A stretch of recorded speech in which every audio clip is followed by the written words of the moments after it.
Les héros sont plus qu'en mauvaise posture. Avec la libération de Black Mist, il est désormais clair que les héros risquent la défaite alors que c'est eux qui avaient décidé d'attaquer en premier. Salut à tous, j'espère que vous allez bien, je suis Rodo Senpai et aujourd'hui nous allons discuter ensemble de l'épisode 15 de cette saison 7 de My Hero Academia. Avant de commencer, je vous invite à liker la vidéo si elle vous plaît, à vous abonner si c'est pas déjà fait, sans bien sûr oublier d'activer la cloche des notifications. Merci d'avance à tous ceux qui le feront.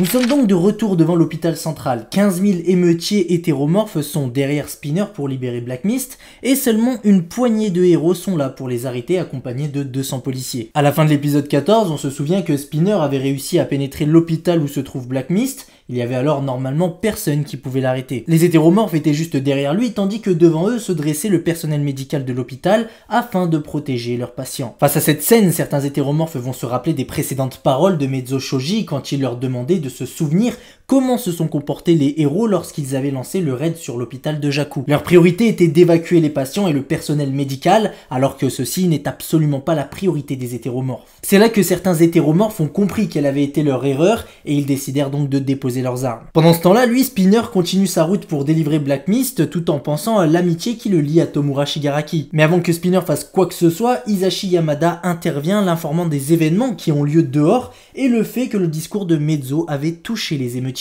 Et dès que Spinner a fait le moindre mouvement, Yamada a lancé sans réfléchir une attaque qui a sonné Spinner, mais qui a aussi détruit au passage la prison où est enfermé Black Mist. Spinner est désormais à terre, le boîtier qui contient l'enregistrement de la voix de Shigaraki a été détruit, donc pour l'instant, rien ne peut réveiller Black Mist. Avant d'avoir la suite de cet instant, nous allons revenir quelques minutes plus tôt pour découvrir comment Hisashi s'est retrouvé à arrêter Spinner et comment l'ensemble des émeutiers ont pu être gardés sous contrôle. Et donc, tandis que Hisashi partait en direction de Spinner, Mezzo, encore une fois, décide de s'interposer et bloquer les hétéromorphes à l'entrée de l'hôpital. Et lorsque tout semblait être fini, au moment où le jeune élève de Yue allait se faire frapper par un ennemi qui était passé dans son dos, l'attaque fut stoppée par un hétéromorphe qui faisait partie de ceux qui suivaient Spinner et qui se sont retrouvés face au personnel médical de l'hôpital. Comme on avait pu le constater, ces hétéromorphes qui ont en quelque sorte compris leur erreur vont réussir à convaincre l'ensemble des émeutiers et même l'hétéromorphe qui travaille pour Skeptic ne pourra rien y faire. Et c'est dans un discours assez émouvant que ce personnage parviendra à éteindre les flammes de la passion revancharde des émeutiers,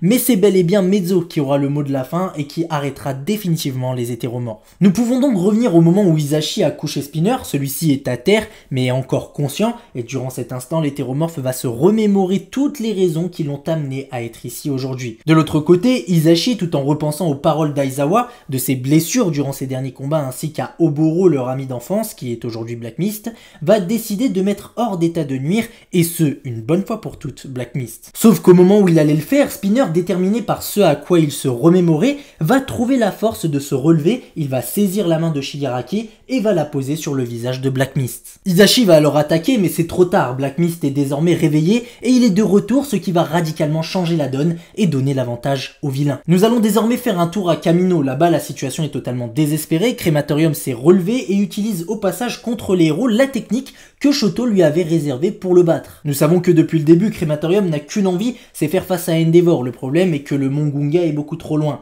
Finalement, celui-ci nous fera savoir que malgré les apparences, lui aussi est dans un mauvais état et que son corps risque de ne pas tenir un nouveau combat contre Shoto. Il décide alors de tenter le coup et de rejoindre la position d'Endeavor, mais pile à ce moment-là, Black Mist venait d'être libéré et est donc venu prêter main forte à Crématorium, lui permettant d'être téléporté au Mont Gunga. Après cette scène, nous ferons rapidement un tour au cercueil volant. La pluie semble gêner Neito pour l'hydratation de ses yeux, tandis qu'Izuku lui affronte All for One. Viendra ensuite l'OST d'All for One qui va se lancer pendant qu'All for One Prime du Mont Gunga prendra la parole. À ce moment-là, Hisashi va se faire téléporter aux côtés d'Aizawa, nous faisant comprendre que la prochaine étape sera de secourir le All for One du cercueil volant. Dorénavant, du côté du Mont Gunga, on peut notamment voir que Crématorium est arrivé pour s'occuper d'Endeavor. Pour ce qui est de Hawks, lui, il va être occupé par le retour de Twice grâce à l'alter de Toga Himiko. Mais encore une fois, avant de voir la suite de l'arrivée de Crématorium et Himiko au Mont Gunga, nous allons revenir quelques minutes plus tôt et cette fois-ci sur l'île d'Okutojima. Ici aussi, le combat fait rage, Tsuyu et Ochako sont à fond et bien sûr, à ce moment-là, ils faisaient face en plus du Brainless et de nombreux vilains à Toga Himiko. À cet instant, de nombreux vilains avaient été capturés, il ne restait plus que le Height End et Himiko. D'ailleurs, le Brainless n'allait plus faire long feu étant donné qu'il y avait moins de vilains, les héros pouvaient donc se concentrer sur lui. Toga Himiko a fini par comprendre qu'il perdait petit à petit le contrôle de la situation et qu'elle risquait elle aussi de se faire capturer. Après ce constat, elle viendra à se demander si elle ne devrait pas utiliser le sang de Twice qu'elle garde en réserve,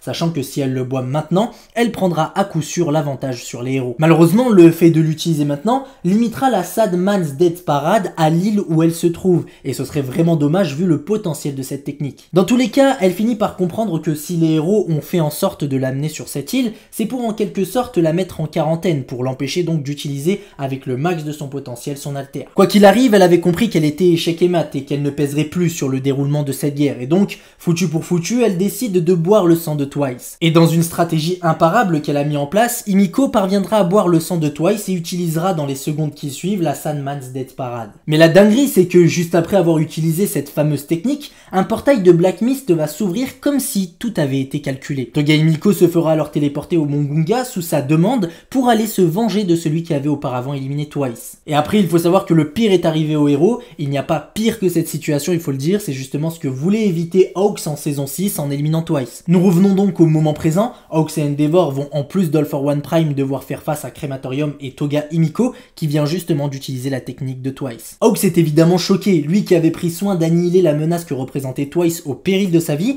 que ce soit en l'éliminant directement ou en détruisant son sang que l'Alliance avait gardé précieusement. C'est donc au Mont Gunga que la démultiplication infinie de Twice sera utilisée. C'en est clairement fini des héros, franchement je vois absolument pas comment ils pourraient faire pour les arrêter. L'épisode se termine sur le visage complètement choqué de Hawks, totalement impuissant face à cet enchaînement de surprises, d'abord avec l'arrivée de Black Mist, l'arrivée de Crematorium et Himiko, ainsi que l'utilisation de Sad Man's Death Parade. Comme d'habitude, on revient sur 2-3 éléments qui me semblent être pertinents, et on va commencer par un élément qui a été assez subtil durant cet épisode, et il s'agit du très bref instant qu'on a eu pour nous montrer la situation aux États-Unis. On aura durant cette séquence l'occasion de voir une femme qui semble présenter la météo sur une chaîne télévisée. Celle-ci va expliquer qu'il y a un nuage au-dessus du Japon qui finira par arriver aux États-Unis s'il continue de croître à ce point-là. Elle nous fera comprendre que le combat de Shoto et Crematorium aurait formé un pyrocumulus d'une ampleur encore jamais vue. En gros, un pyrocumulus, c'est un nuage qui se forme grâce à une montée d'air chaud provenant d'un réchauffement au niveau du sol, donc c'est vraiment exactement ce qu'on a à Kamino. Et c'est là que la présentatrice télé va parler de l'effet papillon, un combat qui aurait des répercussions dans le monde entier, effet papillon dont on en discutera encore juste après. Mais le plus important dans cette scène, et ce dont je vais vous parler vient juste après, elle demandera si la société surhumaine née avec un enfant lumineux